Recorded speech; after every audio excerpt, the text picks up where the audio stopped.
Hello friends. आज के chapter में हम लोग पढ़ेंगे कोडिंग डिकोडिंग। जो लोग भी गवर्नमेंट जॉब की प्रिपरेशन कर रहे हैं, रीजनिंग में ये चैप्टर बहुत इंपॉर्टेंट है और एक क्वेश्चन इसमें से ज़रूर आता है। इसमें कुछ इस टाइप के क्वेश्चन आते हैं। मैं आपके सामने कुछ क्वेश्चन भी शेयर करूंगा और कैसे उन क्वेश्चन को याद करना है और जल्दी करना है वो भी आपको बताऊंगा। फॉर एग्जाम्पल के लिए हमारे पास जैसे एक क्वेश्चन आता है कि राहुल किसी कोड लैंग्वेज में आपको विवेक लिखा हुआ है, तो आपको अनीस उसी लैंग्वेज में अनीश का आंसर क्या होगा। तो इसके लिए हम लोगों को सबसे पहले इन दोनों के बीच में रिलेशन फाइंड आउट करना है। रिलेशन फाइंड आउट करने के लिए हमको ये पता होना चाहिए कि ये सारे कैरेक्टर अल्फाबेट्स में कौन से किस पोजीशन पर आते हैं। फॉर एग्जांपल मेरे पास ए है और जेड है। मुझको ये मालूम है ए फर्स्ट पोजीशन पर है और जेड 26 की पोजीशन पर है।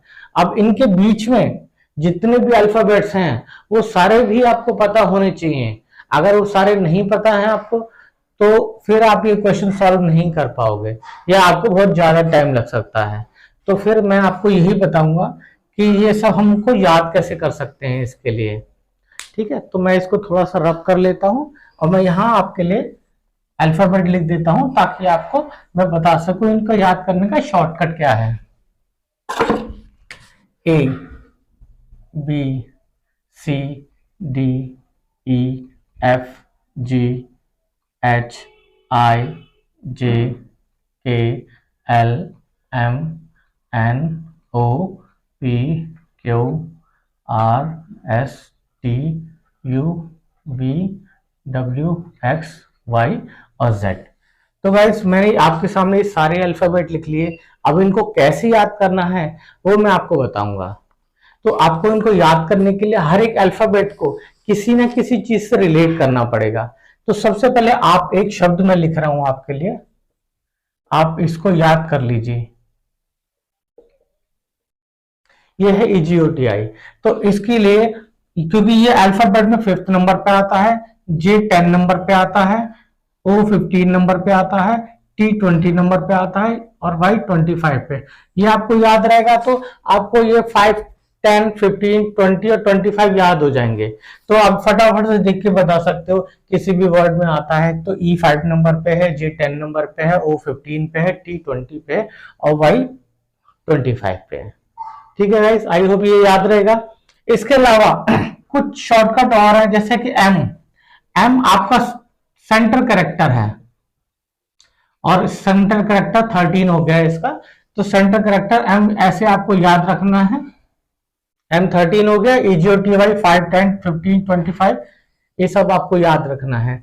उस तरह से अब आपको यहां से लेके चलता हूं मैं, यहां तक आपको याद रखना है गाइस, 6 तक। अब यहां जी से हम चालू करेंगे। ये 2 हो गया, ये 3 हो गया, 4, 5, 6 इतना आपको याद रहा। अब इसके आगे कैसे याद करना वो मैं आपको बताता जाऊंगा। तो गाइस हम शुरू करते हैं जी से। जी को अगर मैं थोड़ा सा ऐसे कर दूं तो ये मुझको 7 जैसा लगता है। जी को अगर मैं ऐसे लिखता हूं और ऐसे कर दूं तो ये मुझे 7 जैसा लगेगा। तो मैं यहां से इसको 7 याद कर सकता हूं कि जी 7 नंबर पे है। इसी तरह से अगर मैं अगर मैं यहाँ पे एच लिखता हूं और एच को ऐसे कर दूं और ऐसे कर दूं तो ये मुझको 8 नंबर लगता है कि एच 8 नंबर पे है। ठीक है गाइस, आपको इसी तरह से शॉर्टकट बनानी है।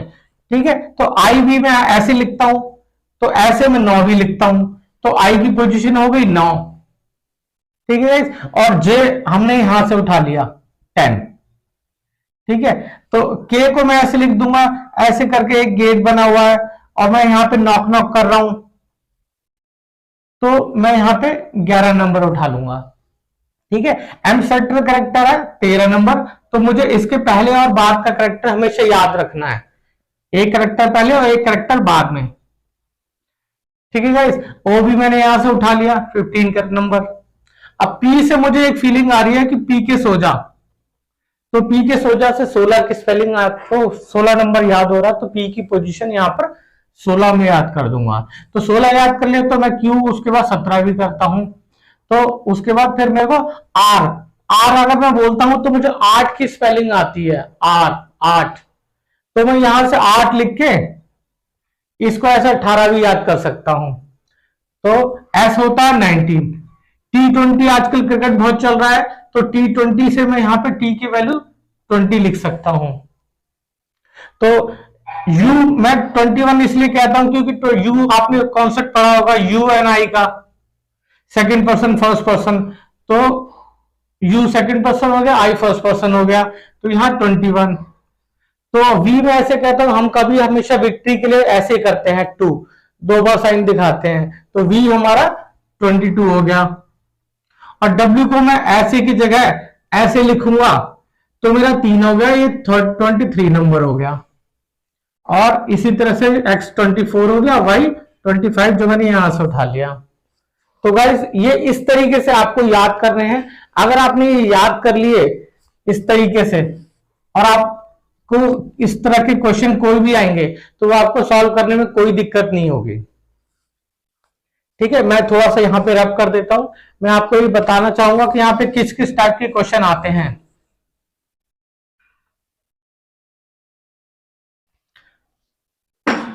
फॉर एग्जाम्पल यहां पे क्वेश्चन आता है कि आपसे पूछ लेते हैं कि अल्फाबेट में लेफ्ट से 14 करेक्टर कौन सा है, लेफ्ट से 14 नंबर करेक्टर कौन सा है। अगर आपको ये पोजीशन पता होगी तो आप फटाफट से बता दोगे कि N। तो इस टाइप का क्वेश्चन आता है। एक क्वेश्चन इस टाइप से आता है कि आपको राइट से भी पूछ लेते हैं, राइट से 14 नंबर कितना हो गया। तो आपको कुछ भी नहीं करना है, आपको लेफ्ट से ही याद करना है। राइट को भी लेफ्ट में लेके आ जाओ, और वो कैसे लेके आना वो मैं बताता हूं। हमारे टोटल अल्फाबेट होते हैं 26, उसमें 1 ऐड कर दूंगा तो ये हो गए 27। अब मुझको राइट से 14 चाहिए, तो राइट से 14 के लिए मैं इसमें से 14 माइनस कर दूंगा तो मुझको बचा 30 नंबर। तो मैं लेफ्ट से 30 नंबर पे आ जाऊंगा। यहां से 30 नंबर कौन सा, M, तो इसका आंसर हो गया M। अगर आप यहां से काउंट भी करेंगे तो राइट से 14 काउंट करना ना, 1 2 3 4 5 6 7 8 9 10 11 12 13 14, तो 14 का वही आएगा। लेकिन आप इतना काउंट करने में टाइम वेस्ट नहीं करेंगे, आप फटाफट ये वाला शॉर्टकट लगाएंगे और अपना जो है क्वेश्चन सॉल्व करेंगे। तो गाइस आई होप आपको ये पोजीशनिंग समझ में आई होगी। अगर आपको ये पोजीशनिंग समझ में आई है तो मैं आगे एक लाइव क्वेश्चन करता हूं। मैं इसको थोड़ा सा रब कर लेता हूं।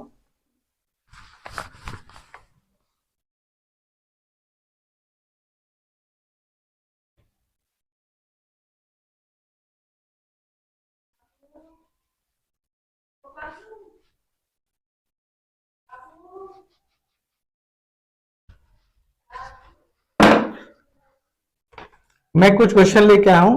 यहां पर मेरे पास एक क्वेश्चन है, किसी सर्टेन कोड लैंग्वेज में रोमन एक वर्ड है मेरे पास और वो लिखा हुआ है IFDAE।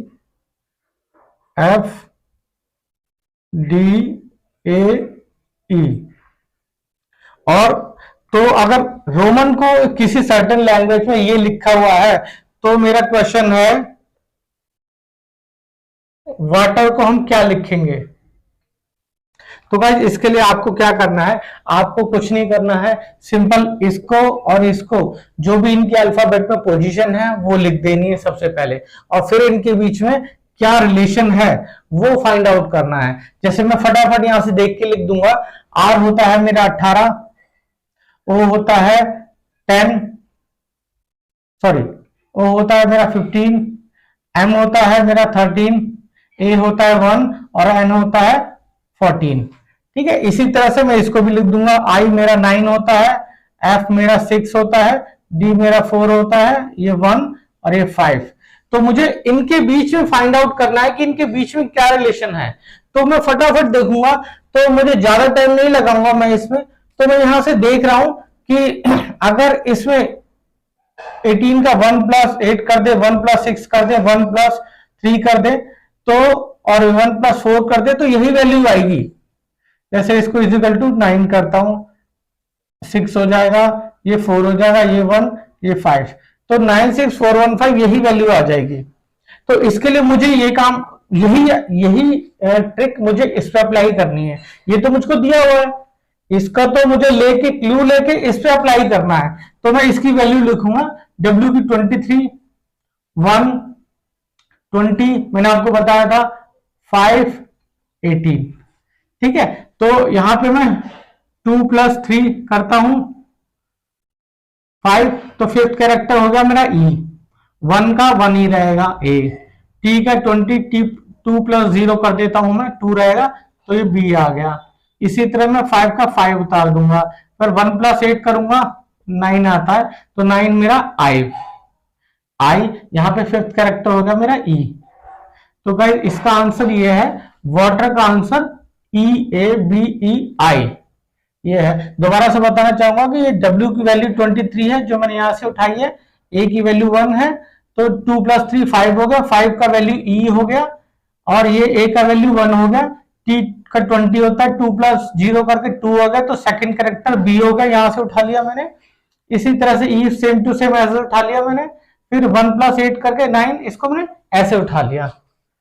तो गाइज इस तरह के क्वेश्चन आते हैं, इस तरह के क्वेश्चन आपको सॉल्व करने पड़ेंगे, और आपने ज्यादा टाइम नहीं लगाना है, फटाफट इसका पैटर्न आइडेंटिफाई करना है कि इसके इसके बीच में क्या रिलेशन है। अगर आपने इन दोनों के बीच में रिलेशन फाइंड आउट कर लिया तो आपको ये सब सॉल्व करने में कोई दिक्कत नहीं होगी। तो गाइस आई होप आपको ये क्लियर होगा। मैं एक क्वेश्चन आपको और कराऊंगा ताकि आपको पता चल जाए कि किस किस टाइप की पैटर्न के क्वेश्चन आते हैं। तो गाइस एक क्वेश्चन मैं आपके लिए और लेके आया हूं यहां से ढूंढ के। जैसे मेरे पास एक क्वेश्चन है, यूनियन किसी कोड लैंग्वेज में WLKQL लिखा है, तो मुझको फाइंड आउट करना है कि पर्सन उसी कोड लैंग्वेज में उसका आंसर क्या होगा। तो गाइस मुझे फटाफट टाइम वेस्ट नहीं करना है, मुझे फटाफट इसकी जो पोजीशनिंग है वो लिख के फिर इनकी बीच में रिलेशन फाइंड आउट करना है। जैसे U मैंने यहां से उठा लिया 21, फिर N उठा लिया मैंने 14, फिर मैंने I उठा लिया 9, O उठा लिया 15, N उठा लिया 14।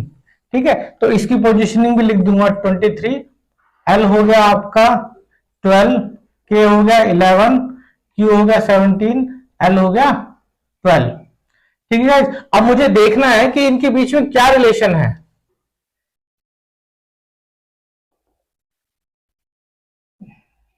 इनके बीच में मैं देख रहा हूं तो कुछ ना कुछ रिलेशन है जो मुझे इसमें अप्लाई करना है।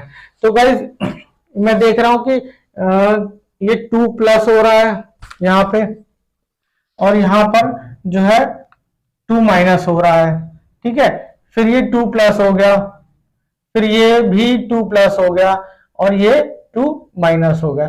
तो यहां से मुझको ये मालूम पता चलता है, क्योंकि जैसे आप क्वेश्चन करते रहेंगे आपको एक्सपीरियंस होता रहेगा कि इनके बीच में क्या रिलेशन है। तो जो भी आपका कॉन्सोनेंट है, उसमें तो ये -2 चल रहा है, लेकिन जो भी वॉवल्स है उसमें ये +2 लेके चल रहा है। जैसे आपका U वॉवल्स हो गया, आपका I वॉवल्स हो गया, O भी वॉवल्स हो गया। तो वॉवल्स में मैं देख रहा हूं ये +2 लेके चल रहा है, +2 लेके चल रहा सबके साथ में, लेकिन जो कंसोनेंट होता है उसको ये -2 कैरेक्टर पीछे लेके आ रहा है। तो अब हम इसमें सबसे पहले इसकी पोजीशन लिख देंगे, P16, E5, R18, S19, O15, उसके बाद N14। ठीक है, अब मैं इसमें देखूंगा कि वॉवल्स कौन कौन से हैं, कंसोनेंट कौन कौन से हैं। तो कंसोनेंट में तो मुझे माइनस कर देना है, 2 कैरेक्टर पहले ले आना है, और वॉवल्स में मुझे 2 कैरेक्टर आगे ले जाना है। तो P मेरा जो है कंसोनेंट है, तो इसमें से मैं माइनस कर दूंगा, तो 14 नंबर, तो 14 कैरेक्टर मेरा यहां पर N है। ठीक है, अभी E मेरा वॉवल्स है तो मैं इसमें प्लस लेके जाऊंगा, +2 कर दूंगा तो ये 7 हो जाएगा, तो 7 मेरा G है। ठीक है, इसी तरह से R मेरा वॉवल्स नहीं है, कंसोनेंट है, तो मैं पहले आ जाऊंगा, तो R से पहले P16 नंबर। इसी तरह से S भी मेरा वॉवल नहीं है, कंसोनेंट है, तो मैं इसमें आ जाऊंगा, Q हो गया। अब की O मेरा वॉवल है तो मैं इसमें टो प्लस कर दूंगा, तो 15 में 2 प्लस किए 17 हो गया, तो 17 का Q आ गया। इसी तरह से मेरा ये कंसोनेंट है तो मैं इसे 2- कर दूंगा, L। ठीक है, तो ये इसका आंसर है। तो भाई इस तरह की कई पैटर्न्स हो सकते हैं, तो आपको फटाफट आइडेंटिफाई करना पड़ेगा। कई बार आपको यह दिया होगा इसकी वैल्यू इनका सम हो सकती है, इसकी वैल्यू जो यहाँ पे ये वैल्यू है ये इसका सम हो सकती है, ये प्लस करके ये प्लस करके ये प्लस करके ये वैल्यू आ जाएगी। मान लो कोई वैल्यू आ रही है और इसी तरह से आपको फाइंड आउट करना है। कई बार ऐसा भी आ सकता है कि इनका जो प्रोडक्ट है वो यहां पे आएगा इसकी जगह पे, इस वर्ड की जगह पे। तो आपको इस तरह के भी क्वेश्चन आ सकते हैं। तो जैसे जैसे आप क्वेश्चन अटेम्प्ट करेंगे आपको उनका रिलेशन पता चलता रहेगा, उनका पैटर्न पता चलता रहेगा, तो आपको क्वेश्चन सॉल्व करने में दिक्कत नहीं होगी। ठीक है गाइस, आई होप आपको पैटर्न और ये क्वेश्चन आपको समझ में आए होंगे। मेरे नेक्स्ट वीडियो में मैंने कुछ और क्वेश्चंस डाले हैं, तो वो आपको उसको देखिएगा तो वो आपको समझ में आएगा कि कोडिंग डिकोडिंग कितना आसान है और कितने आसानी से हम इसको कंप्लीट कर सकते हैं और फटाफट 1 या 2 मार्क्स जितने मार्क्स का क्वेश्चन आता है वो मार्क्स हम पक्के कर सकते हैं। तो गाइज आई होप को वीडियो पसंद आया। अगर आपको वीडियो पसंद आए तो प्लीज लाइक कीजिए एंड कमेंट में मुझे बताइए कि मुझे और किस तरीके से पैटर्न से पढ़ाना चाहिए या मुझे और किस पैटर्न से वीडियो बनाना चाहिए। Thank you.